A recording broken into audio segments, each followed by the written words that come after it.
Mga kababayan nating seniors, kung kayo ay 60 o 65 pataas at umaasa sa inyong SSS pensyon tuwing buwan, pakinggan ninyo ito ng mabuti. Dahil ang balitang ito ay maaaring magbago ng inyong buhay ngayong Mayo 2026. Hindi ito biro, hindi ito tsismis. Ito ay opisyal at kailangan ninyong malaman ngayon bago pa mawala ang pagkakataon. Isipin ninyo ito, ikaw ay nagtrabaho ng ilang dekada. Nagbayad ka ng SSS contributions sa buong buhay mo, sa panahon ng Marcos, ng Aquino, ng Ramos, hanggang ngayon. Binuhusan mo ng pawis ang bawat pisong binabawas sa iyong sweldo. At ngayon, sa panahon ng iyong pagtanda, may magandang balita para sa iyo. Ang SSS ay nagpaalam ng pension increase at isang espesyal na maagang release ng pensyon para sa buwan ng Mayo 2026. At ito ay nakakaapekto sa milyon-milyong seniors sa buong Pilipinas. Pero narito ang problema. Marami sa ating mga seniors ang hindi nakakaalam kung magkano ang dagdag na tatanggapin nila, kung kailan eksaktong lalabas ang pera, at kung ano ang gagawin para hindi maiwanan. At mas malala pa, may ilang pensyonado ang maaaring makaranas ng bawas sa kanilang pensyon dahil sa mga patakaran na hindi nila alam. Hindi tayo papayag na mangyari iyon sa iyo. Sa video na ito, tatalakayin natin ang lahat. Ang eksaktong petsa ng release, ang bagong halaga ng pensyon, ang mga nakatagong benepisyo na hindi mo pa natatanggap, at kung paano mo mapapalaki ang iyong retirement income ngayong Mayo at pababa. Huwag kang aalis sa video na ito nang hindi nalalaman ang lahat ng ito. Magsimula tayo sa tanong na iyong iniisip mula pa kanina. Magkano ang dagdag? Ayon sa pinakabagong anunsyo ng SSS, ang pension increase para sa 2026 ay may kaugnayan sa regular na cost of living adjustment o COLA na ipinaglaban ng maraming senador at kinatawan nating mga seniors para mabigyan ng sapat na suporta. Ang dagdag ay hindi pantay-pantay para sa lahat. Depende ito sa inyong tinatanggap na base pension. Halimbawa, kung ikaw ay kasalukuyang tumatanggap ng 5,000 bawat buwan bilang iyong SSS monthly pension, ang tinantiang dagdag para sa iyong kategorya ay maaaring umabot sa 500 hanggang 1,000 bawat buwan, depende sa iyong bilang ng taon ng kontribusyon at ang inyong average monthly salary credit o AMSC.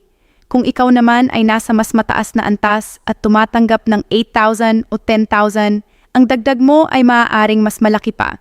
Ngayon, hindi ko gustong bigyan kayo ng maling inaasahan, kaya naman mahalaga na personal ninyong i-check ang inyong SSS account o direktang makipag-ugnayan sa pinakamalapit na SSS branch sa inyo para malaman ang eksaktong dagdag na naaangkop sa inyong kaso. Ang SSS My SSS online portal ay napapanahon na at libre itong gamitin. Kailangan lang ng inyong SSS number at isang registered na email address. Pero heto ang importanteng bagay na marami ang hindi alam. Ang pension increase ay hindi automatikong matatanggap ng lahat. Mayroon kang kailangang tiyakin na ang iyong personal na impormasyon sa SSS ay updated. Ang iyong address, ang iyong bank account, at ang iyong contact number. Kung hindi updated ang iyong records, maaaring maantala o hindi maipadala ang iyong dagdag na benepisyo. Ngayon, pag-usapan natin ang maagang release. Karaniwan, ang SSS pension ay inilalabas araw-araw base sa iyong huling digit ng SSS number, ang tinatawag na payment schedule. Pero ngayong Mayo 2026, dahil sa ilang pampublikong holiday at sa espesyal na pagdiriwang, ang SSS ay nagpahayag na ire-release ang ilang pension payments ng mas maaga kaysa sa dati. Kung ang iyong normal na payment date ay nahuhulog sa isang holiday o weekend, ang iyong pensyon ay maaaring ilabas ng isang araw o 2 araw bago ang karaniwang schedule. Ibig sabihin, ang pera ay nasa iyong kamay na bago mo pa inaasahan at iyon ay napakagandang balita para sa mga nagbabayad ng upa, gamot o pagkain sa simula ng buwan. Para sa mga tumatanggap ng pensyon sa pamamagitan ng Land Bank, DBP o UMID ATM, dapat ninyong i-check ang inyong account simula sa unang linggo ng Mayo 2026. Para sa mga tumatanggap ng check o sa pamamagitan ng bayad sa personal sa SSS office, ang schedule ay nakapost na sa opisyal na website ng SSS na sss.gov.ph. at lubos naming ipinapayo na bisitahin ninyo ito o hilingin sa inyong anak o apo na tingnan para sa inyo. Heto ang praktikal na payo. Kung gumagamit ka ng ATM para sa iyong pensyon, siguraduhin hindi expired ang iyong UMID card o ATM card. Maraming seniors ang namimigay ng reklamo na hindi nila natatanggap ang kanilang pensyon, tapos malaman na pala ay expired na ang kanilang card. Pumunta sa pinakamalapit na SSS branch at humingi ng bagong card ng libre. Ito ay karapatan ninyo bilang miyembro. Ngayon, pag-usapan natin ang mga benepisyong maaaring hindi mo pa natatanggap.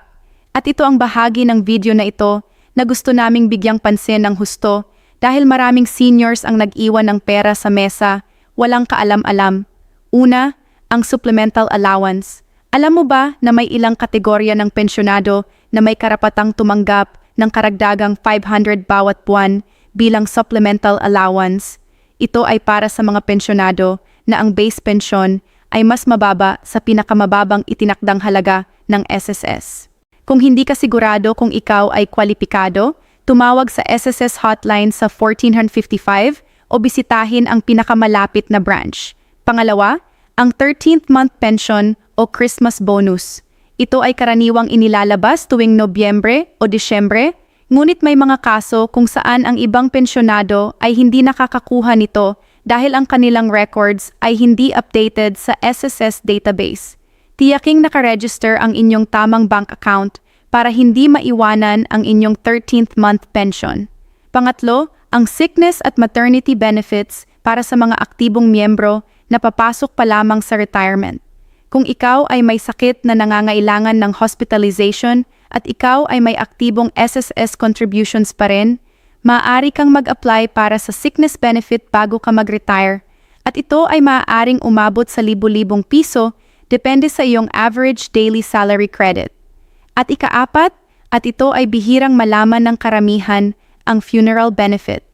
Ang SSS ay nagbibigay ng hanggang 20,000 na funeral benefit sa pamilya ng namatay na miyembro o pensyonado.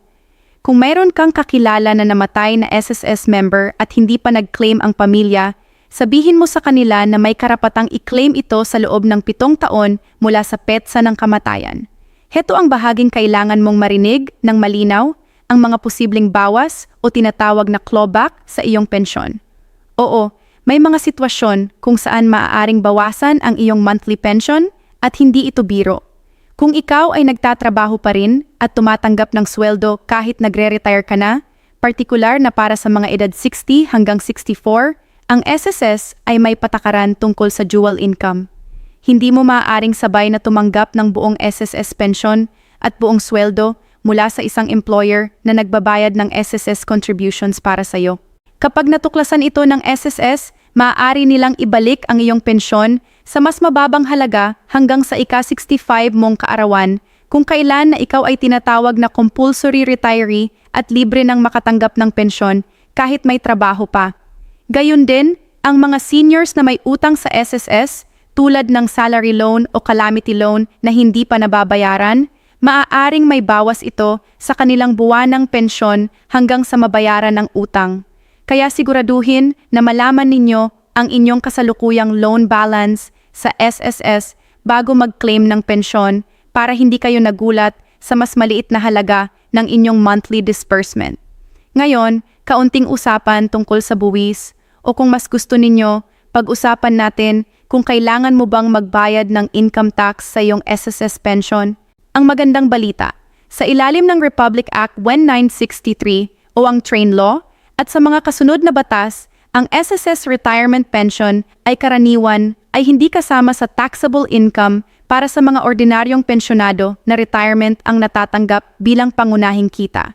Gayunpaman, kung ikaw ay may iba pang pinagkukunan ng kita, tulad ng renta mula sa lupa o ari-arian, negosyo o serbisyo, ang iyong total na kita ay maaaring mag-subject sa income tax declaration. Kung hindi ka sigurado, kumonsulta sa isang accountant o makipag-ugnayan sa Bureau of Internal Revenue sa inyong lugar para sa libreng payo. Alam nating lahat na ang pagpunta sa SSS office ay minsan ay isang labanang pampisikal. Mahaba ang pila, matagal ang paghihintay, at para sa mga seniors na may sakit sa tuhod o sa likod, ito ay talagang nakakapagod. Kaya narito ang ilang praktikal na payo para gawing mas madali ang iyong buhay.